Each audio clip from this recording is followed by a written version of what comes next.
Speaking of identifying as a woman, guys, let's get to our first topic of the day, which is Leslye Headland quits Netflix. Yes, indeed. What a tease. I still don't believe that she's a woman, but anyway. So guys, this came down early this week, where basically Leslye Headland had this deal with Netflix, where she was basically adapting a very popular book called The Seven Husbands of Evelyn Hugo. She was not only the writer and producer, she was also the director, but she's no longer attached to the project because of quote unquote personal reasons. And every time you hear personal reasons in regards to Hollywood, it means that basically she got fired and they're letting her bow out gracefully. But basically, while she acknowledged that the decision to step away was personal, she emphasized that she believed the film would thrive without her involvement. And she said, "I thought, damn it, it's not going to work out with me involved in it, but it's going to be wildly successful." And what's interesting is we also got this great story from one of the best news sites on the internet, That Park Place. They go into detail about why they think Leslye Headland might have stepped aside. And a lot of it has to do with the fact that The Acolyte was such a disaster that Netflix got cold feet and basically forced her out. There's a lot of interesting stuff to this article. And by the way, links to all this stuff is in the description if you guys want to do your own research. But I want to start off with Pro on this because, this is his outlet. So Pro, what's your take on why Leslye Headland decided to basically walk away from a very lucrative Netflix directing gig? Because those are her people. Those are the ones like, oh, she's a queer female lesbian filmmaker. Like, yes, give us more of that. That's usually Netflix's, kind of response to this. But why do you think she stepped away? Yeah. Quote unquote decided. That's what we should say there. Leslye Headland, here's the deal. The emperor has no clothes when it comes to Disney Plus now. This has come out at a very unfortuitous time for the House of Mouse. We'll get to Netflix in just a minute, but I think you'll understand why Netflix doesn't want this muck attached to them. After The Acolyte, there was this big hubbub about, oh, we gotta save the show. It's been wrongfully removed. Oh, it's just a budgetary thing, right? It was so great it cost too much money to make any more of it. The viewership was there. It's the number 2 thing on Disney Plus. And then, darn it, that little Luminate group over there, they put out the real ratings. And what that has done, it has created chaos with the advertisers and Disney. The reason being is that Percy Jackson was the number 1 show on Disney Plus. Now, I don't know if you all have been into Le Target or Walmart or any of these other places, Costco, Sam's Club, I don't care where you go. There's not a single stretch of Percy Jackson merch anywhere in the retail. Nobody cares. It is not a hot commodity. It is not at Hot Topic. It's not at Spencer's. It's not at anywhere. Nobody wants Percy Jackson because relatively nobody is watching Percy Jackson. What do people want with my friend's grandma? Listen, you can find Percy Jackson merch at mixtees.com. Folks, here's the deal. What this uncovered was that Disney Plus, when it comes to original content, they're not making anything that anybody is sitting down to actually pay attention to. And The Acolyte, despite being number 2, had no viewership. And so when you have that situation, when it's actually revealed to the public, this is how bad, this is how poorly received this was. And the finale, that's the statistic you really need to look at.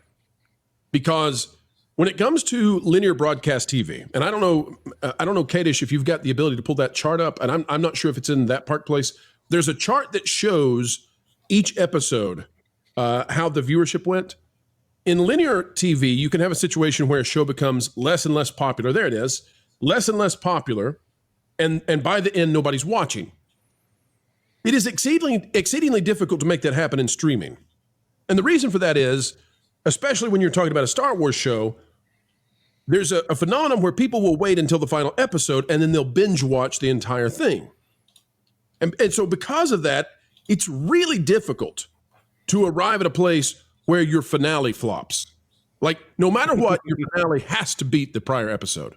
It just has to, just by the laws of the fact that people will watch this all together at once at the end, once they have a chance. Yet the finale was a total utter flop. Done. It's over. Now, the Netflix side of this.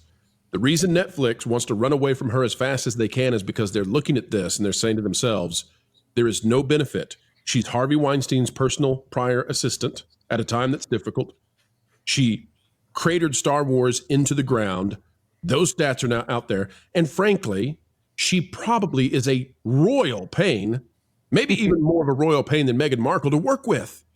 Because if you're Netflix, why do you want to be associated with her? What does she bring you? There's not a single positive thing this woman gives you except a headache. And no one likes a headache.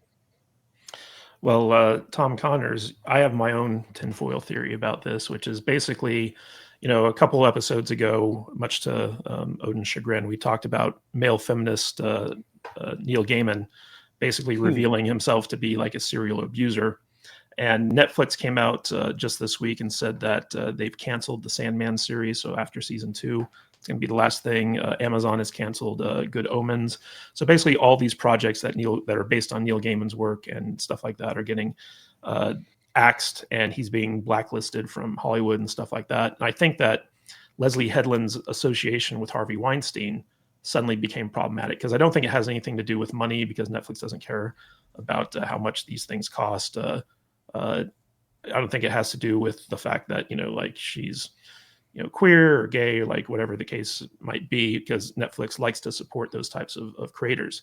I think the issue with Leslye Headland is specifically because, like, if they're going to blacklist Neil Gaiman, they have to kind of like, to avoid any type of lawsuit or perception of bias, they basically have to like shelve Leslye Headland in addition to all that, because like they don't want to be seen as like playing favorites. So I think that had more to do with it than anything like financial. What's your take on Leslye Headland stepping away for personal reasons? I mean, I can see that line of thought, but the only thing that doesn't really jive with that is that nobody else besides us has acknowledged that she worked for Harvey Weinstein. And even if they did, they would never in a million years put anything he did on her, right? So you got to think from their perspective. We know better, or at least we could, suspect that she had at least prior knowledge or no knowledge of, or even maybe some sort of assistance too. But that being said, I honestly think that Pro might be more right, that I think of the optics of how bad the Acolyte failed.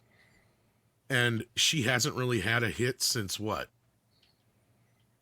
That Since the girl she led into that hotel. I kid. Yeah, ever. So she did the Russian Doll series on Netflix, which kind of started her relationship. And that was how long ago? Yeah.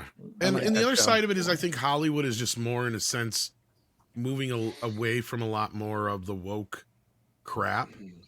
So here's the thing with her. I mean, how many stories did we hear recently, and Pro, you might be able to expand on this a little bit, about how fake she is, how she kind of just basically rode this train, and people who have known her entire life have said she's nothing like this. She's actually very based, and she's just doing this to further her career, basically. Well, can I put out something? So maybe that hit a wall. I don't know. Go ahead, Pro. Let me put this out there, because this is something that you hear you used to hear it more often, and then I think people got tired of hearing it. So at the risk of making everybody go insane and say, why in the world are you doing this again? I think that Leslye Headland and the Acolyte might have been the final straw for Kathleen Kennedy, and I'm going to give you a reason why. We have said consistently over on That Park Place for about a year that you will know Kathleen Kennedy is preparing to leave Lucasfilm when the awards shows begin raining down on her head, award after award after award, because that will signal that it's time for her to have the sunset. Well, about a month ago, we found out that she was going to be honored with, just out of the blue, the American Society of Cinematographers, Kathleen Kennedy, an award from the cinematography. What in the world? She hasn't done anything that would merit that. Yet here came this award. Now, within the last day or so, we've heard that she's going to be honored for the Oscar Wilde Awards. And I'm watching and seeing, like, how many more of these are going to happen? How many more awards are going to be given to Kathleen Kennedy over the next 3 to 6 months, let's say? and I'm paying attention to that. I think The Acolyte was so poorly received that it has completely scattered the plans at Lucasfilm. And, what do they have now? They've got The Mandalorian and Grogu, which, by the way, The Mandalorian and Grogu, do you know one of the key characters in that? Rada the Hutt, a cartoon character who is famous for farting. Like, if you said to me, hey, Pro, we're going to come back with a Star Wars movie after a major hiatus, we're going to get the fans excited again, and we're going to do Mandalorian and Grogu, and you said, who should we have in it? I guarantee you I wouldn't say Stinky the Hutt. Like, I'm not going to do that. So incompetence reigns supreme. They have almost nothing going for them now. I think the Rey movie is on rider number 4. It's just over and over and over. So pay close attention. If Kathleen Kennedy continues to get awards out of the blue, then you're going to know that something is happening at Lucasfilm, where she probably isn't often in any kind of office or any kind of activity. Odin, I want to throw this to you. So one of the interesting things about Leslye Headland's timing about exiting this project is that these numbers got released in regards to the Acolyte. And we've seen like this big, I call it astroturfing, but there was this groundswell of acolytes that are saying that like, oh, it was the second best, most viewed show on Disney Plus, therefore it should get a second season. And what's interesting is we have this Deadline article, which is kind of what broke the number in the industry. And they talked about how Marvel, Star Wars, and Rings of Power all underperformed last year. And the Acolyte had 2.7 billion views. And people are saying like, wow, like 2.7 billion views. However, if you break that down, or I should say 2.7 billion minutes watched. Minutes watched. Minutes watched, yes, thank you. So 2.7 billion minutes watched. And, Star Wars Theory actually did like a breakdown of this where he was like, if you take the runtime of every episode in the first season of The Acolyte and divide it by that number, you only get about 8 million views for the season. And you have to assume that a certain number of those are just returning viewers. So it's probably about half of that much in terms of like actual viewership. So maybe like 4 million people watched The Acolyte. And what's interesting to me is that, if we go back to this paragon of journalism, That Park Place, they have this great article about how season 2 of Rings of Power lost 60% of the first season's audience, which was already down like 65% at the beginning of the first season. And if we look at this, basically season 1 of Rings of Power got 8 billion minutes watched.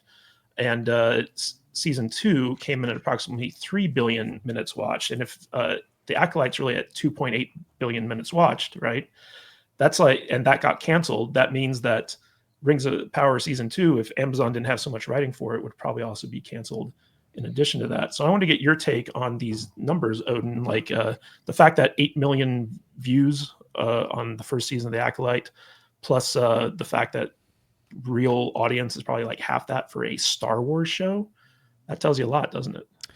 And that's why I hate these numbers. Like, it just always drives me crazy. I wish that there was some type of metric where all companies were held to the same standard for the sake of being honest with their stockholders, right? The people that are investing in them. Because I think that, I don't know if they actually have the ability to do this or not. Maybe, Brian, our stockholder in Disney could maybe shed some light on this. Like, I think that stockholders should be starting to hold these companies accountable, saying you must provide us, right, with some form, like some actual real data and not just this garbled nonsense, because I can make up numbers too. That means that 162 billion seconds were watched of The Acolyte. That's so impressive. 162 billion. Did I mention a billion, but 162 of them? Don't mind the fact that it's seconds, okay? That's a lot of time. That's the nonsense they pull, though, right? Is they say, oh, but it's 2.7 billion minutes. It's like, okay, but how many viewers is that? But it doesn't matter because 2.7 billion minutes. Can you imagine being Disney and looking at your stockholders as being that dumb that they can't tell? Like, oh, look, guys, there's a B in the front of that word. That's a big number. Like, can you imagine being a stockholder? I know. It's perfect timing with that. By the way, if they could give it, Odin, if they could give the stats in a real number that real people could understand, they'd be happy to do it. The fact that they're doing it in number of minutes shows they don't have the stats to win it with anything else. Oh no, absolutely. Like they don't have it, but that's what I was saying. I wish that they were almost forced to by their stockholders to actually provide that data, because as you know, as you were kind of indicating there, Matthew, I think that ultimately you have to remember that these are them adding together every single minute watched, which means if you watched it for 2 minutes and then turned it off, you're adding to that time. And so that's why when they give these billions of minutes and when they give you that's roughly 8 million viewers, it's like, okay, but did those 8 million people actually watch the entirety of the show, right? And exactly like how many of them are watching the entire season or the entire every single episode of the show itself? How many people were just, kind of having it on in the background, fell asleep to it for all we know? Oh, all you that are gets wrong. added According onto to it. Snyder, that is billions of dollars. Of course, yes, the in Snyder box math. office revenue. It would be the biggest movie ever.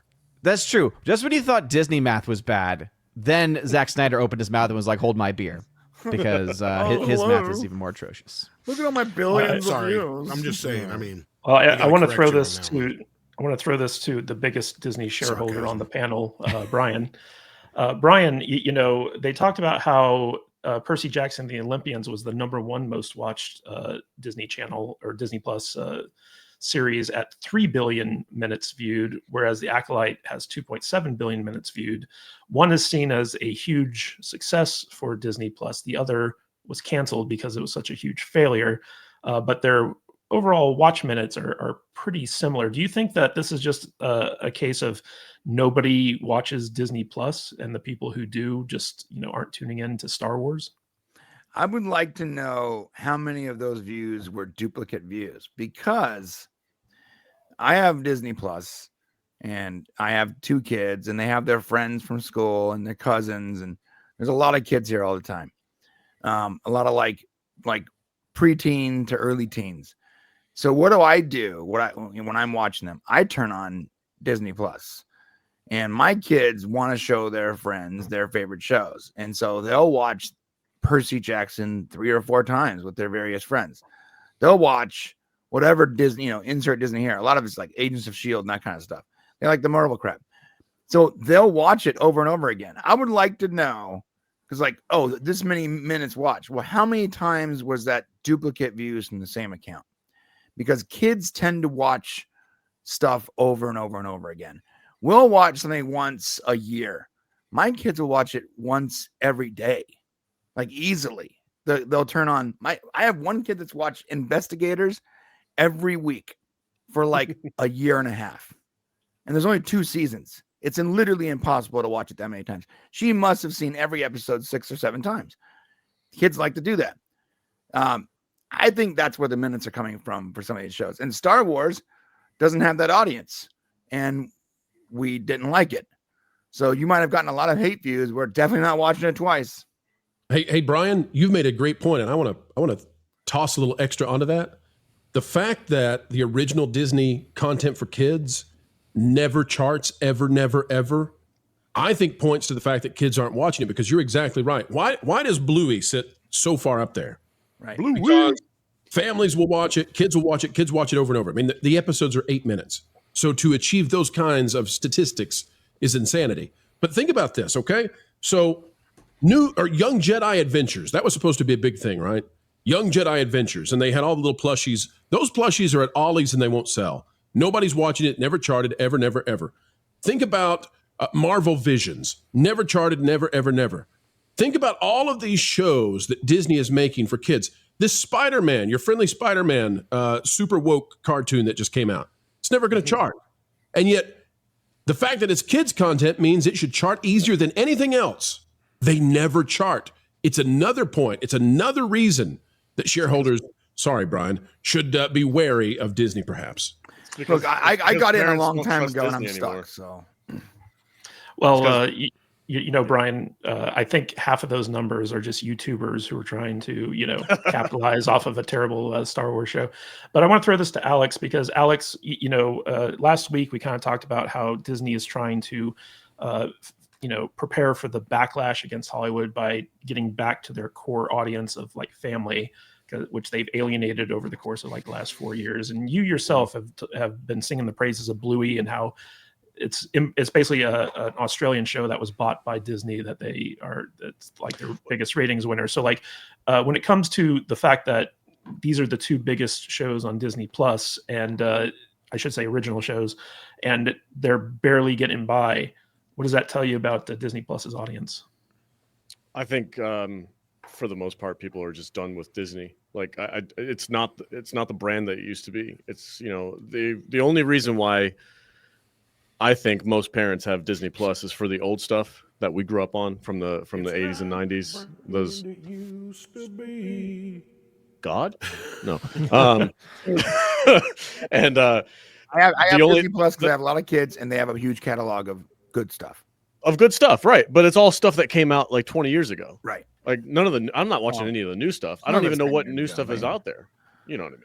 But yeah, it's just more. It's just remakes of the old stuff, Alex. Yeah. Plus, Is it, though? honestly, in today's day and age, it would probably be cheaper for you to invest in your own home server, and you can get like and collect all of the classic films, which you can buy for dirt cheap online. Yeah.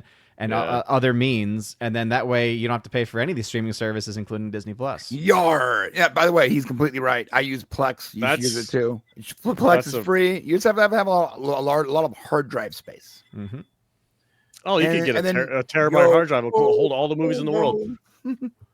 That's actually a really good idea. I might actually do that. Dude, I I never do really that. thought about it. Dude, I with me and some of the people that watch our show, we Yeah. share our servers. Like I can give you my server so you can see my entire library. Like the great thing about Plex, you can actually share your library with your All friends. that porno. All that porno. Yes, all those feet No, man, pics. it's Percy Jackson. It's all Just Percy episode- Jackson. It's all Percy Yeah. Jackson. It's just re-edits of Percy Percy Jackson. Jackson porno.